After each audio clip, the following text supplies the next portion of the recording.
خۆتان ئاگادارن پێویست بوو لە 25 مانگی ڕابردوو موچەی مانگی سێ بدرێ. بەڵام ئەمە گەشتونە 10 مانگ تا ئەسا موچەی مانگی سێ نەدراوە. لە کاتێکدا دوێنێ حکوومەت زۆر بێ بێباکانە و بێ گوێ پێدان بە ئەو وەزارەتانی کە ماون موچەی مانگی سێیان وەرنەگرتووە، موچەی مانگی چواری ڕاگەیاندووە و دابەشیش کراوە.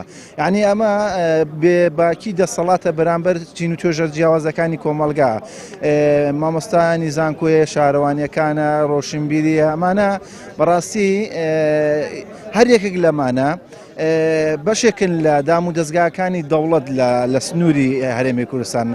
چۆن دەبێت حکوومەت ئەوەندە بێباک بێ، سەرۆکی حکوومەت و نوێنەرەکان و کە وەزیرەکانن ئەوەندە بێباکانە هەڵسوکەوتکەن لە بەرامبەر ئەوەی کە موچی چەند وەزارتێک ماوە کە نەدراوە لە سنوورێکی دیاریکراودا، بەڵام موچەی مانگی چوار دابەش بکرێت. ئێمە ئەمڕۆ مامۆستایان و فەرمانبەرانی زانکۆی ڕاپەڕین هەستین بە گرتبوونەوەیەک بە بۆنێ ئەوەی کە زیاتر لە 67 ڕۆژ زیاترە موچەکانمان دواخراوە بە هەموو چین و توێژەکانی ناو زانکۆ و موچەکانمان هەتا ئێستا دواخراوە بەبێ هیچ ڕوونکردنەوەک لەلایەن هیچ کەسێکەوە، بە بیانووی جیاواز بە بیانووی کە پارە نیە لە بانکەکان.